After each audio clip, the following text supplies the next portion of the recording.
Hello YouTube, how's everyone doing? It's Professional here. So today I have a video on the new taxi business, the taxi work. I'm going to be breaking down this new business, talking about it. It's a reference to the old GTA games, and even though it doesn't pay that well, I do kind of like it. I think it's a great change of pace. But anyways, in order to start out this new taxi business, what you basically have to do is go to Downtown Cabco. You'll get this text message, and Downtown Cabco, it is right across the street from the casino. So right across the street from the casino, just run this parking lot, go up to the door, just don't go up to the arm wrestling, because the first time that I went here, I almost went in the arm wrestling. That's almost something that nobody else does anymore. But anyways, go inside here, and once we're inside the taxi business, get this little animation here, little message about it, and then it will actually spawn in our taxi. And then we start going to pick up the customers. And picking up the customers in the taxi, this is actually a little bit different than in the original GTA games, because in the original GTA games, the customers would really spawn just maybe a few feet away from you. Maybe like at most, they maybe be like 50 meters away from you. They wouldn't be like this far away from you, but the customers oftentimes spawn like half a mile to a mile away from you, and you have to go and pick them up. And basically how the taxi business works, it's kind of similar to the old ones, where the quicker that you get there, the bigger your tip is. And the tip kind of increases when you pick up each customer and you drive them there. The tip tends to go up by $100 each time. So you start at around $1,000 tip, and it kind of caps out at close to $2,000. So once you're past $2,000, you will actually never get you'll never get past that. I was actually hoping that it would eventually, build up to like $5,000 tip, but it doesn't. And once you get up to 10 fares in total, what's going to happen is you're going to unlock the trade price for the taxi. And the taxi is actually surprisingly on Warstock. It's a kind of a weird place to have it. However, though, this taxi on Warstock, even though you unlock the trade price for it, I don't think that it's worth buying it. Now, the reason that I don't think it's worth buying it is because if you want to just be a, completionist like me, and you want to pretty much have the majority of these unique vehicles, then I guess, yes, get it. But don't use the taxi that you get from Warstock. Instead, what you're going to want to use is you're going to want to use the custom taxi.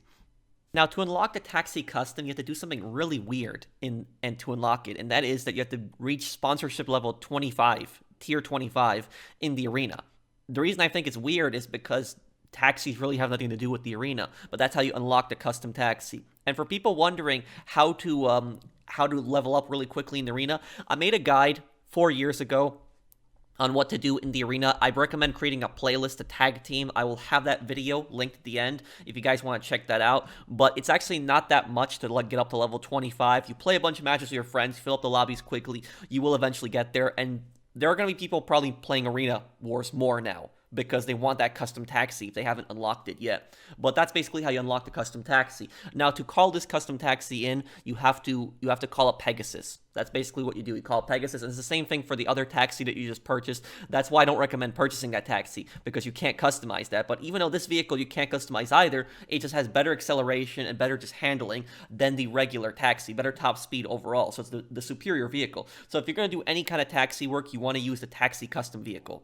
Now, time is of the essence when you're doing these taxi missions. The quicker you get there, the more you keep of the tip. You don't get a bonus for getting there faster. You just keep more of the tip. So what you see at the start is the max that you're going to get, but you almost never get that max amount that you see there, unless it's just like a super close drop. But basically, around every 30 seconds or so, the tip drops somewhere around $50 to $80, like typically in that range, which is not that much. But if you get there, you drive really fast, you should be able to get to those places no problem most of the time within, a minute or two. Sometimes you have a little bit longer, and the ones that are the little bit longer are the ones that go in the countryside. The countryside ones where you gotta take like a lot of hills, that can get really annoying. Now, I know what some people are wondering. Oh, screw the country, right? I'll just do it in the city then. Well, you really can't.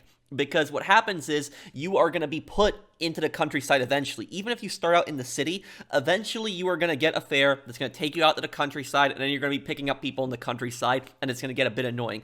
Fortunately, though, you don't have to follow the GPS route, and you can actually drive off-road, so the customer will not get pissed off if you drive off-road. Just make sure you don't hit anything. Don't hit any rocks or anything, because every time you crash, the tip actually does go down. And you can even hit jumps. You can even hit jumps while you're driving. Just make sure that you don't crash. Make sure you land perfectly on each jump, and you'll be fine. Additionally, if you want to take some shortcuts, like sometimes there's like a fence or something like that, you can typically smash through the fences. Just don't smash through them at top speed. Slow down, hit them lightly, knock down the fences, and it shouldn't affect the tip. If you smash into them a lot faster, then it's going to cause more damage to the car, and what's going to happen is then the tip is going to go down. On top of that, the GPS route isn't always the correct route. If you drive around the city, you know the city pretty well. This is one of the things I like about this is because, yes, we don't get paid that much for this. I get that. But one thing I do like about this is it's unique. It's something different. You're driving customers to certain locations, dropping them off. You don't have to kill anybody. You don't have to avoid cops. It's basically just driving around. It's very different from a lot of the experiences that we typically get. So you don't always have to follow the GPS route. Like, take a look at this in this case right here. You guys see that the GPS route is telling me to turn, but if I actually keep going forward and then I make the turn on the next right, I'm actually going to get there a little bit faster. So some of these GPS routes, keep in mind, there are shortcuts that you can take, but they're not going to be marked by the GPS route. If you know the city and the countryside, pretty good, then you'll be fine. You will generally know what the best routes to take are. Now, I've seen people also saying that they can't get out of the taxi once they start it. To end the taxi missions, all you basically have to do is just go to your job list and quit taxi work, or you just hold triangle on the PlayStation or Y on the Xbox and you just get out of the taxi that way, and it ends the work automatically. Additionally, we have 2 unreleased vehicles, and they both have Downtown Cabco liveries that you can unlock. Now, the first one is the Broadway, and the Broadway appears in the first image that we actually saw of the Drug Wars DLC with this livery. Now, to unlock it for the Broadway, when the Broadway does come out, you have to complete 50 fares. That's all you basically have to do. You don't have to do these in order, so it's not 50 fares at once. You don't have to worry about it. You can do 10 fares one day, 20 fares another day, and you can do 20 fares another day. So it's not that big of a deal. And eventually you'll get it. It's easy to unlock. Now, the other one, the Eudora, and I have a picture of this one. This I found on Reddit of what it looks like. I will also link the original Reddit page down below if you guys want to check out more images of this car. But to unlock it for the Eudora, you basically have to complete 10 stunt jumps while you are on a fare. So while you have a customer in the back, just complete 10 stunt jumps. And it can be the exact same stunt jump, so fear not, you don't have to go to 10 different ones. You can just do the same one over and over again. And I personally found this one to be the easiest one out of all of them. This one is actually the one that's in Little Seoul. It's kind of like that monument-like area thing. I don't know what this thing would be called.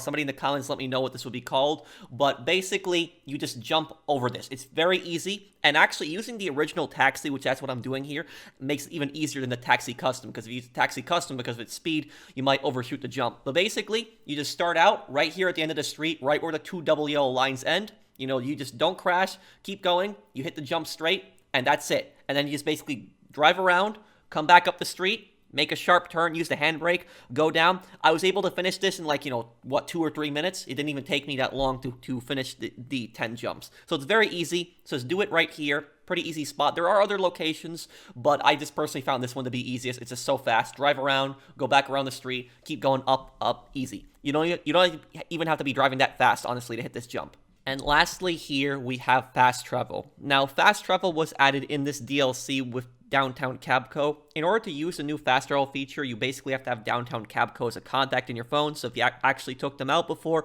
make sure you put Downtown Cabco back as a contact. So you call up Downtown Cabco, and the taxi arrives really quickly. You get into the back of it. Now, when you get in the back of the taxi, make sure you just press triangle or Y, whatever the enter button is. Do not hold it. Because remember, in GTA 4, you actually have to hold the button to get in the back of the taxi. In this one, you just press it just once. But anyways, once we get in the back of the taxi, what we're going to want to do is we're going to want to choose points of interest. The fast travel is not like GTA 4 or the single-player fast travel. Instead, there's only specific points of interest that it can take you to. So, you have places like Grapeseed, Sandy Shores, LSIA, Paleto Bay. You choose that location, and then once you choose that location, you skip for $1,000. Pay $1,000, and you fast travel there really quickly. Now, the thing that really sucks about this is that this has a 48-minute cooldown. I am not joking on that. There's a 48-minute cooldown on this. If you want to get around this cooldown, you would have to have GTA Plus. Now, I think that buying GTA Plus is personally really stupid, and I think it's a terrible idea, so don't get that. But really, seriously, locking fast travel behind GTA Plus? But that's the way it is. However, though, I will tell you guys something. A lot of people have been asking for fast travel in this game, but what if I was to tell you that fast travel is already in this game? And I would show you 2 other ways to fast travel that a lot of people actually don't know about. Now, the first one is you actually have to be in a CEO. And when you're in a CEO, you go to CEO abilities. And what you do is you spawn a luxury helicopter for $5,000. And once you spawn that luxury helicopter, the helicopter usually spawns really quick close to you. Just maybe like a block or two away, not very far within running distance. And once you get to that helicopter, you choose a few locations. Now, the helicopter can take you to any CEO crate warehouse. It can take you to your import-export warehouse or your office. I recommend taking it to your office. And I use this helicopter a lot. I've used this helicopter a lot in the past. When I want to get back to Maze Bank, if I'm like very far, like in Paleto Bay or somewhere in the countryside, and I don't feel like taking an aircraft or driving back there, I've used this a lot. But people don't know about this. People don't know about this luxury helicopter ability. But there's that. And the reason I recommend taking it back to your office, because once you're at your office, you can just spawn a helicopter right outside the office, and whatever location you need to get to in the city, you can get there really quickly. So office, typically, it's probably going to be close to whatever what you got to go to anyways, and you can just use a helicopter, take off from there immediately from your when you're leaving. So it makes it pretty easy. Now, the other way to fast travel, and this fast travel is actually free. You actually have to pay nothing for this, and it's just so simple. You can pretty much do it anywhere you want. Basically, what you have to do, go to the interaction menu.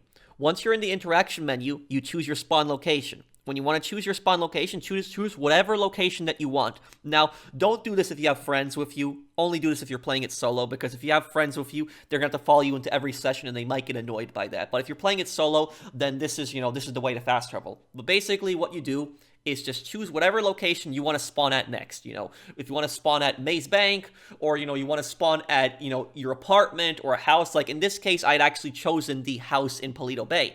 And take a look at that. I set it as the spawn location. Then all I have to do is I just have to find new session, find new invite-only session or friend session, and I could connect really quickly. Because, we're on the PS5 and the Xbox Series X now, loading times are a lot faster. We're able to load into these sessions, get in there, no problem, very quickly. So you see, that's all you basically got to do. I set spawn location a lot of times when I want to get to another location, and all I gotta do, just leave new session, find new invite or friends only session, and that's that. Instantly fast travel there. I'm there for just a few seconds, and it's free every time.